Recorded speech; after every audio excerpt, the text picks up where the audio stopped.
from 7 Every Minute and 7everyminute.com, the podcast and website by, for, and about baby boomers. Thanks for joining me tonight for a little talk on overcoming obstacles and overwhelm. And of course, those things come around all the time in life, and it's pretty straightforward to get past them. And so we'll go through how we can do that.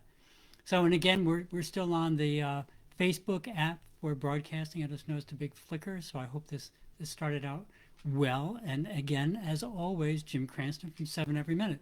So the theme for tonight is overcoming obstacles and overwhelm. Remember, please, if you enjoy what you're hearing, think to click the like button because it's always appreciated. Helps me know what people are listening to.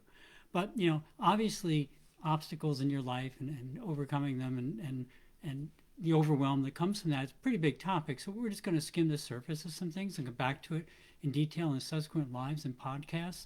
But there are some basic things that you can do to really give you a good head start. And they apply in a lot of situations because it's just general guidelines. It's not, a specific formula, but if you keep these certain mindsets going, you'll find that a lot of the things that before you thought were, wow, just really huge problems, actually kind of melt away when you actually approach them this way. And also, by the way, this week is Podcast Movement 2022 in Dallas, Texas. And so I hope to meet some of you there perhaps, and I look forward to all the great people, all the great ideas in that community. Always a fantastic time. I really had expected to be there now, just sometimes life happens, speaking of obstacles and perspective. But as always, we got to celebrate the wins, remember all the good things that are going on. And if you think about the good things and don't focus on the bad things, life is really not that bad. So our perspective, that counts a lot when we talk about obstacles, because really, how big is the obstacle really? And is it, our mind, of course, is going to blow it up. It's kind of, oh my gracious, how am I going to do this? And I could go through the whole story of actually getting to the point where I'm going to the show. And there are a lot of things in the way, but I just felt very strongly and very positively that one way or the other is going to find a way to get there. There's just too many people I want to meet there. There's too much content. It's really, really important. And so we'll talk more about this in a couple seconds, but if you keep, like we always talk about, if you form that vision in your head and keep that as your goal, then your mind will find a way to make things happen. So when you're feeling that total feeling of overwhelm, how would it feel to you if you just did something, anything to address it? Any little action you took, any little idea you had, right? It'd feel pretty good, right? Because progress is kind of self-motivating. So overwhelm is something that it's really what it is your brains kind of keep you safe. And when you describe the situation to yourself and to your brain, how you look at it has a whole lot to do with how your brain is going to react. So if you look at an obstacle as just impossibly large to get by or so complicated, who knows where to start, your brain's going to say, oh, wow, I guess this is too big to start with.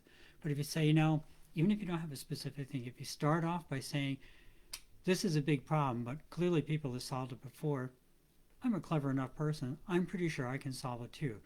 Then your brain in the background is going to start to say, okay, I'll start looking for solutions. And we'll talk, we've talked about this in the past, right? Just look at our previous lives and some of the podcasts and stuff. And we talk a lot about goal setting and envisionment. And it really is super, super important that you do this to start out with. And then also, I'd really suggest that you identify a reason or some reasons that you want to succeed and get past this obstacle. Whether it's family, your own personal comfort, happiness in general, anything that resonates with you. Because once you give your mind a reason to work on something, it's much more engaged. It's much more likely to push ahead and put the energy in to do that. And so then another trick you can use is think about how, if a friend came to you with a similar sort of problem and said, I just know how I'm going to do this. Think about how you would advise them if they asked you what to do. What would you say to them? What would you suggest? And as you go through that exercise, because it's a lot easier in general for us to solve other people's problems because we don't have all our own baggage with us. We can step back and look at them and say, oh, well, it's a significant problem, sure, but did you think about trying this or did you do this? And there's a couple of things that come out of that because once you get in that mode, your brain is now focusing on the solution and the problem, and it's not focusing on all the panic that you had initially. So again, go through, find a reason, and then Think about how you would advise a friend to do something.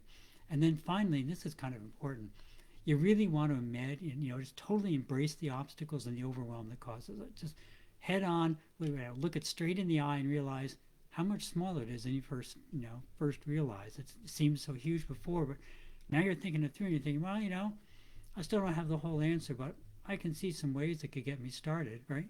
And the other thing you can do is imagine the various worst case, what's the worst thing you could think of? I don't know, you lose your house, you don't have money for gas, your friends say, wow, that was a really foolish thing to do, right? Imagine the very worst case you can imagine over the things in front of you, and then imagine, what did you do about it? Imagine the success afterwards. How did you do it? Once you start looking past the problem and how you want it to end and kind of work backwards, and we've talked about this in goal envisionment many times. Once you look at the solution and start working back, your brain will latch onto that and it will guide you and give you, once you give it room to calmly think, it will then start giving you answers. But you have to be patient when you're searching for a solution, right? The whole thing, sleep on it, that's really true. If you give your brain some space and give your brain some calmness, it will come through and it will come up with solutions. And then, once you find one solution, try and look for some more. Because, right, there's nothing like success to breed more success.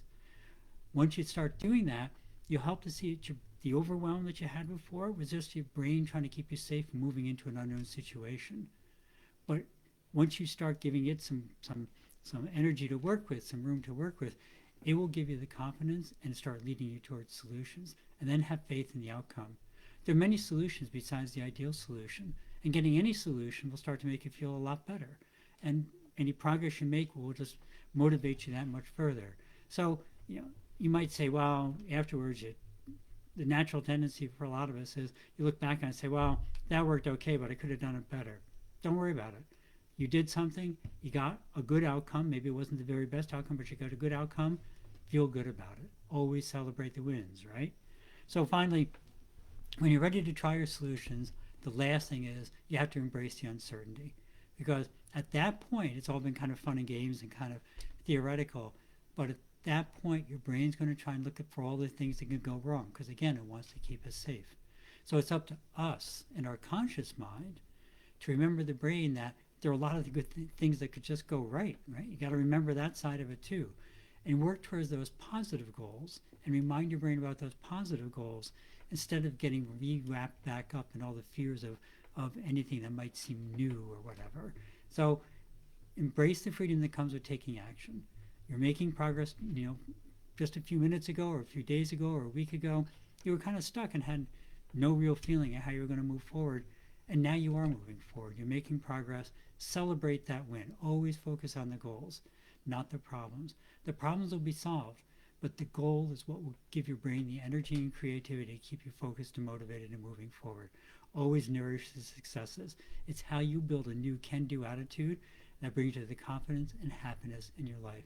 So that's it for the evening. Like I said, just skimming over the surface, and I hope some of those tips helped you a little bit. Thanks for stopping by. Stay healthy, care for others, but remember to care for yourself so that you can always be at your very best. And again, we're still on the Facebook app. I don't have any banners to put up right now, but remember ukr7.com.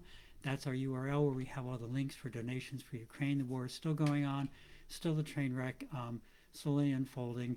Remember those people. If you can help them out or somebody's looking for ways they can donate and help the war, remember ukr7.com. Feel free to pass it along. I get nothing from it. It's just a link to other places that have ways you can donate to the people in Ukraine. Remember, one of the best ways to care for yourself is to care for others. If you can and you're able, please check it out at ukr7.com. So as always, be true to yourself, live the life aligned with your true goals and feelings. Thanks for stopping by. If you found something interesting or useful, please pass it along. If not, please drop me a comment as to what you'd like to hear. As always, please hit the like button if you enjoyed what we covered. And if not, let me know what you want to hear about. Have a great week. Thanks for visiting. Remember to live the life that you dreamed of, because that's the path to your contentment. Love and encouragement to everyone, and see you next week on 7 Every Minute, 7 Minute, and 7everyminute.com. And if you're in Dallas, look me up. I'm on the app. We'll chat. Take care. Thanks so much. Bye.